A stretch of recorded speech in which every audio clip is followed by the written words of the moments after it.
So today we will be discussing something more on checking if our model is doing the intended job. So what I want you to do is I want you to open the logistic regression notebook that we used yesterday, then click on run all. So this will ensure that you run all the cells that are in there. And then the next thing we are going to do is we are going to look at something called the classification report. So I'll zoom in, just give me a minute. So we are going to check and see what is the classification report. But before that, let me zoom in.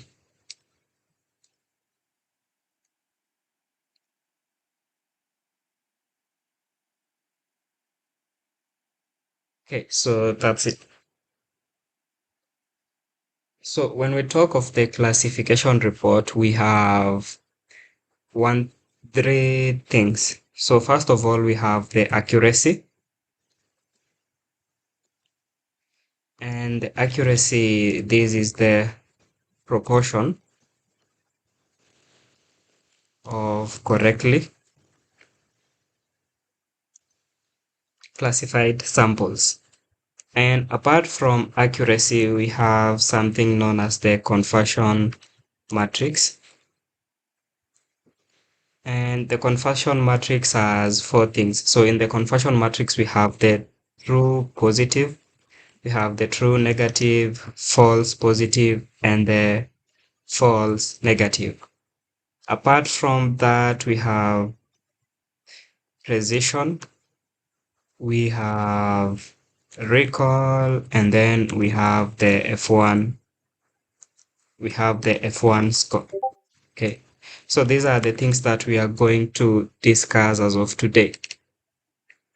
And what you need to note is the above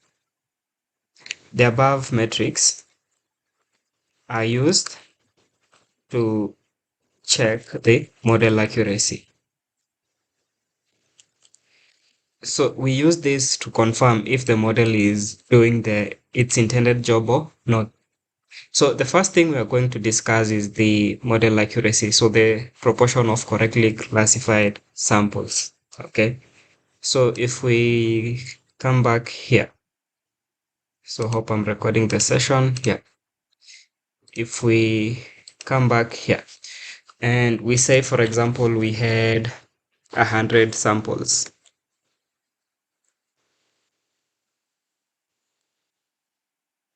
So if we correctly predicted 70 of the samples and we did 30 of the samples, if we did predict 30 of the samples incorrectly, so these should be the correct samples and these should be the incorrect.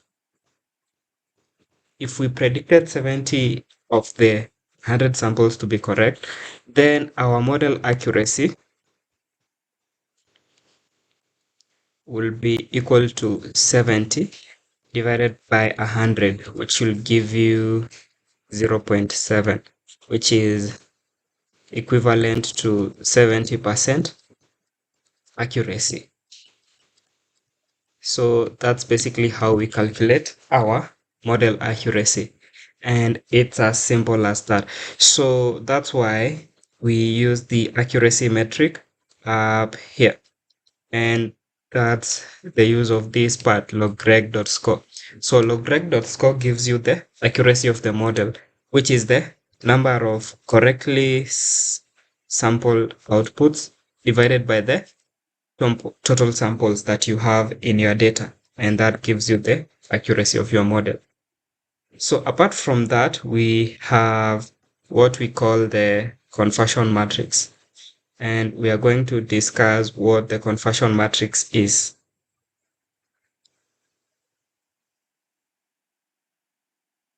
So I'm going to draw a diagram here that shows us a representation of the conversion matrix.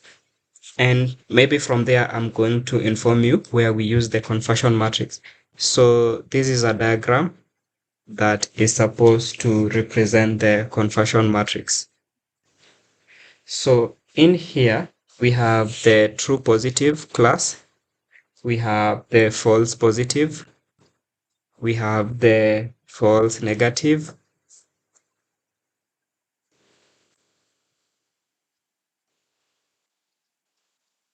and we have the true negative. And apart from that, we need to know what's the predicted value and what's the correct value. So up here, we will have the positive class, and then here we will have the negative class. And here we will have the predicted positive class, and then we will have the predicted negative class. So I want you to know PP stands for predicted positive, and then PN stands from predicted negative.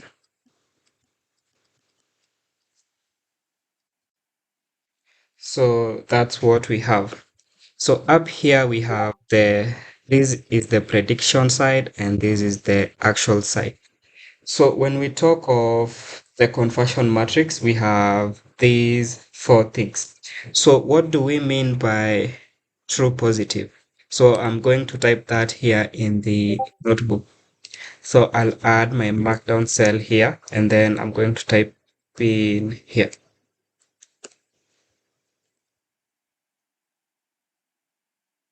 So TP, short form for true positive. So true positive is the number of correct predictions that occurs in the positive. Okay. So these are cases when the actual class is positive and the model correctly predicts it as positive. So let me just use that simple English. So these are cases where the model predicts the outcome as positive and the actual observation is positive. So that is TP. And then we have TN. TN or true negative. So these are cases where the model predicts the outcome as negative and the actual observation is negative. So that's true negative. And then we have FN or FP, so false positive. These are cases where the model predicts the outcome as positive and the actual observation is negative. So these are false positive. So for example, let me finish the explanation here and then I'll give you examples. And then lastly, we have false negative. Okay. So this is false negative. And I'll say these are cases where the model predicts the outcome as negative and the actual observation is positive. Okay, so those are some of the things you need to know. So we have TP, TN, FP, and FN. What is in this diagram? So how do we usually generate these values? So you can copy the code part and we will proceed on by using the data that we were using yesterday. So first of all, we have to create our YPRED. So I'm using the notebook that we were using yesterday, so please use that.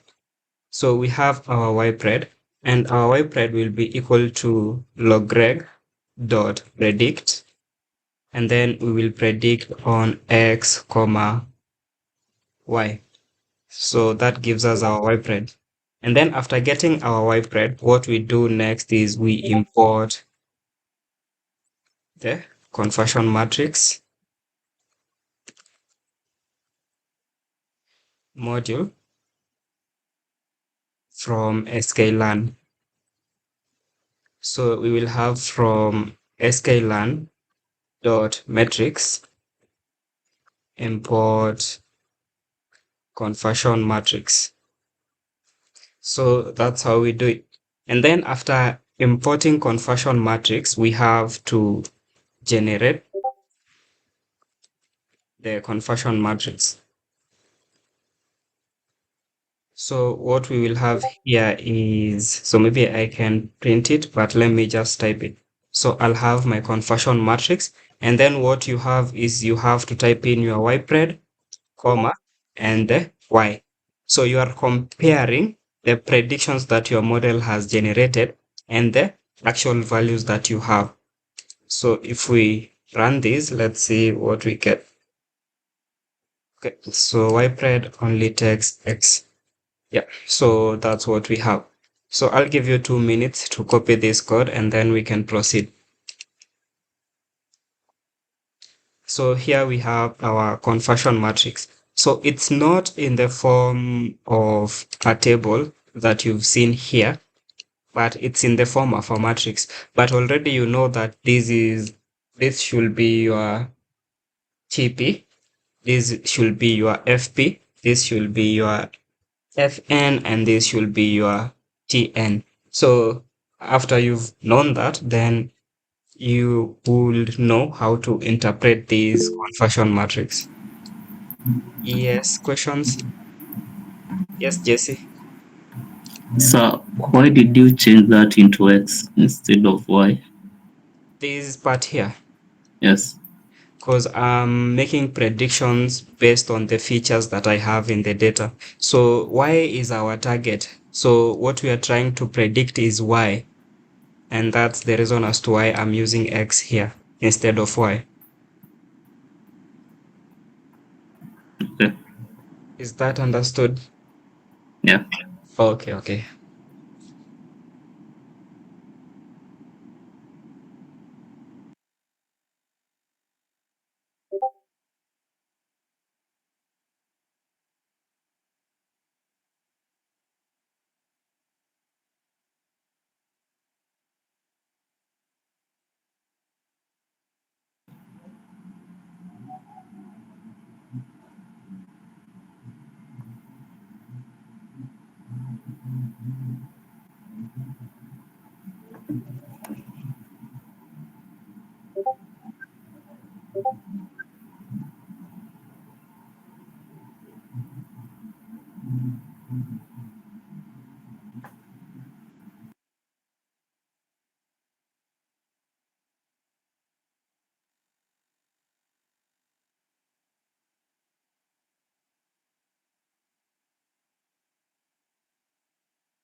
So again, if you are not pleased with this view, so what you can do is you can visualize this conversion matrix, and a way you can do it is by typing in sns.heatmap. Then we type in our conversion matrix code, and then we can say something like a node should be equal to true. So let's see if we get what we need. Yeah, so that's our conversion matrix in a table form. So you can see this is class 1, this is class 0, class 0, class 1.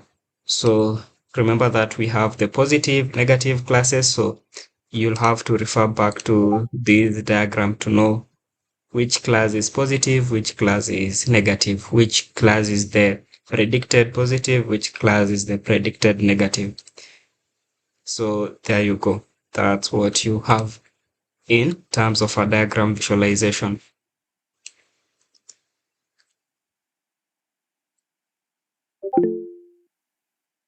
Yes, questions? Go back to the drawing. Okay, this is the drawing. Okay, just start. Okay, Okay, thanks. so you've understood the drawing.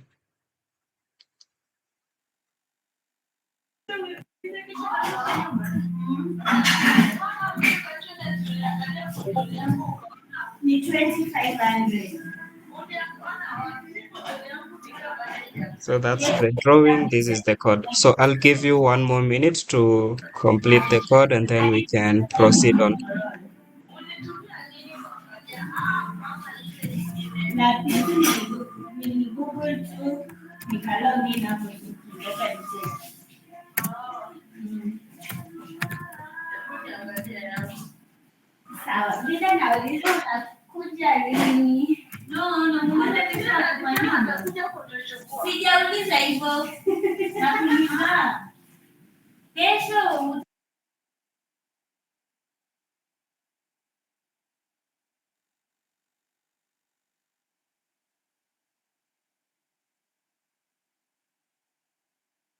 One more minute and then we proceed at 8:23. So what you are seeing here is just the conversion matrix, but the conversion matrix alone won't give you the insights you need from these data. And that's the reason as to why we have the precision, recall, and F1 score. So we can use precision, recall, and F1 score to make even more better decisions on our model outputs. So we are going to discuss them after this and how maybe we generate them.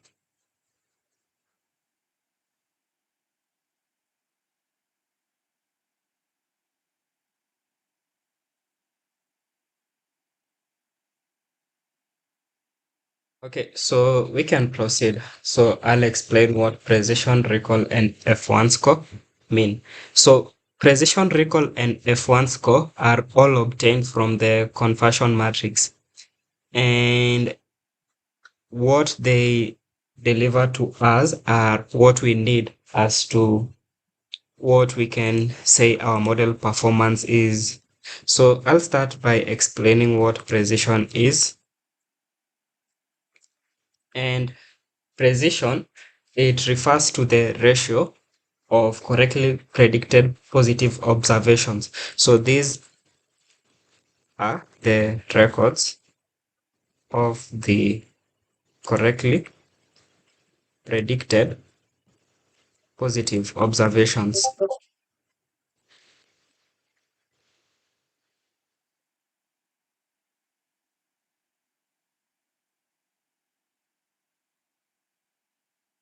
So to the total of the positive observation.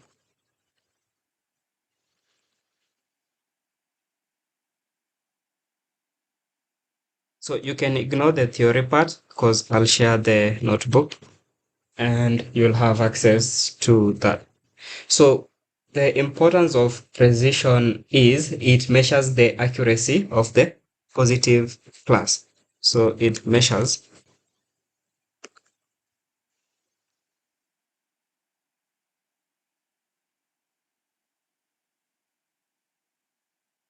So if you are creating a model that is trying to predict if someone is diabetic or not, you can focus on maybe being diabetic as your positive class and measure if your model is good at predicting if someone is diabetic and ignore the other part of predicting if someone is non-diabetic. So what is the equation for precision? So this is the equation. So we have TP divided by TP plus FP. So that's the equation for precision. So we can calculate this manually from our model. So we can have precision being equal to, so from up here, what's our TP? So our TP is 30. So this is the TP, which is the positive value. So we will have 30 divided by, then we have TP plus FP. So TP again is 30, then FP is 0. So we'll have 30 plus 0. And if we run this and print out our precision score, you can see the model is 100% accurate in predicting the positive classes. So basically that's how we calculate precision. So in cases where you have large conversion matrix, so there is a way in which you can get the precision score even without doing the calculations. So next we have recall.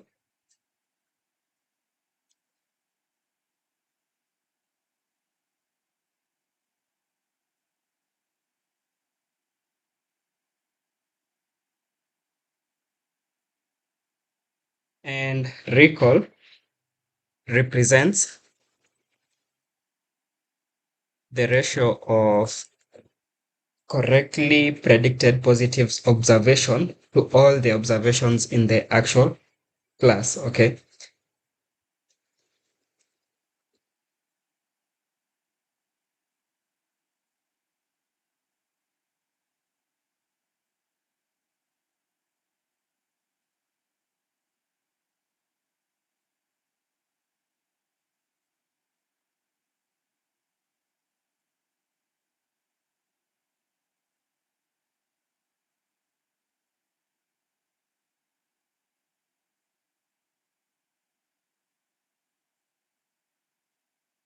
So what's the equation for recall? So the equation is TP divided by TP plus Fn.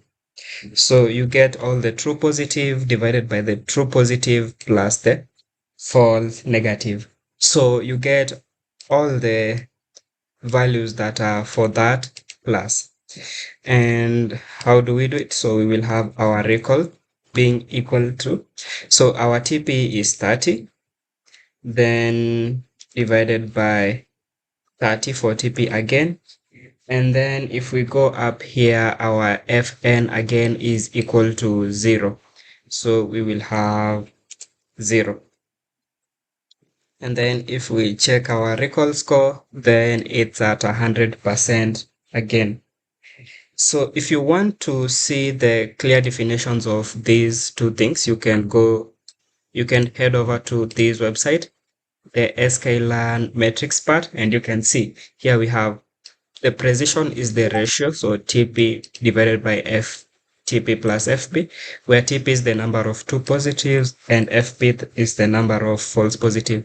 The precision is intuitively the ability of the classifier not to label a negative sample as positive.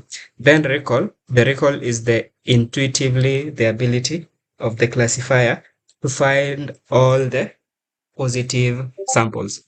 And then again, we have the F1 score. So the F1 score is the harmonic mean of precision and recall. So we can get the formula for F1 score. And should be here.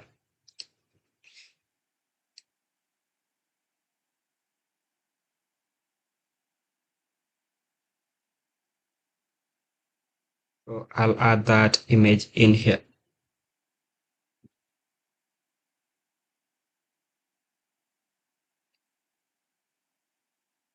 So F1 score. So this is the harmonic mean of precision and recall. And then the formula should be this. So TP divided by TP plus a half of FP plus Fn. So that should be our F1 score formula. So if we want to calculate our F1 score, then we will have our TP, which is 30, divided by, then I'll open brackets here. So we will have 30, which is our TP again, plus 0.5 multiplied by our FP is down here. So our FP is supposed to be 0. Our FP is 0 plus our Fn, which is equals to 0 again.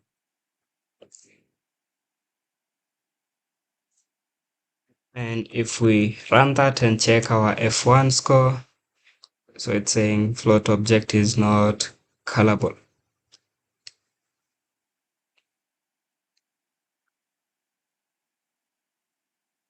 Okay.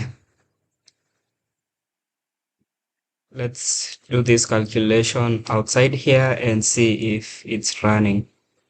Yeah, so I'm supposed to add the multiplication sign. I forgot that. So this is what we get. So we get our F1 score accuracy being equal to 100%. So that's how you manually calculate precision, recall, and F1 score. And then for accuracy,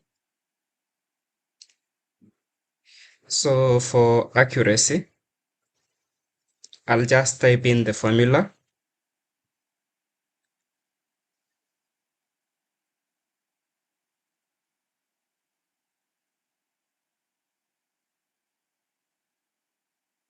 So accuracy is just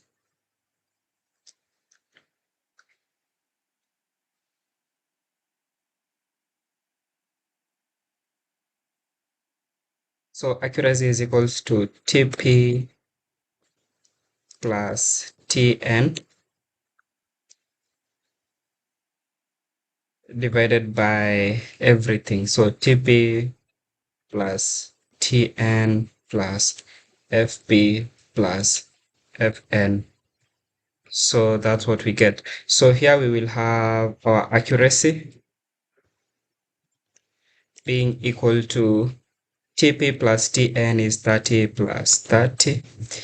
Then we divide everything by 30 plus 30 plus 0 plus 0. And then if we get our accuracy score, you can see our accuracy is still at 1%. Yeah, so that's it for this part. So any questions concerning precision, recall, F1 score, and accuracy? So these are the metrics that we use to check if our model is performing its given job. So the closer it is to 1, the better. And what I will advise you is when you are running your models, your aim will be to ensure that your precision, so depending on the kind of task you are dealing with, so your precision should be greater than 0.7 and your F1 score should also be greater than 0.7. So if it's less than 0.7, then it means you'll have to fine tune your model. So don't focus on these manual calculation parts. So what I need to show you is how you can get them directly without you having to do the manual calculations. So what you do is you type in from sklearn.metrics, you import classification report, and then you print out your classification report. So I'll type in print classification report, then I'll pass in my ypred, and then comma, pass in my y. And then if I run this, I get my classification report. So you can see here we have the precision for divided attention and focused attention. So everything that we have here is at 100%. Then we have what we call the support here. So support is the number of samples that you have in there. Okay. So here you get everything that we've calculated manually up here. So you can see accuracy score is here at 100%. Precision scores are here 100, 100. Then you get the average. Then recall 100, 100. Then F1 score 100, 100. So yeah, basically that's how you calculate the accuracy of your model when it comes to classification tasks. So for regression tasks, we will have another session whereby we will discuss the metrics for regression, but today I wanted us to focus more on classification tasks. So you can copy this code in the next 2 minutes, and maybe you can ask questions if you have any concerning the precision, recall, and F1 score parts. Yeah, and then we'll call it a day.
Okay, so if you have no questions, I think I'll stop the recording there for today.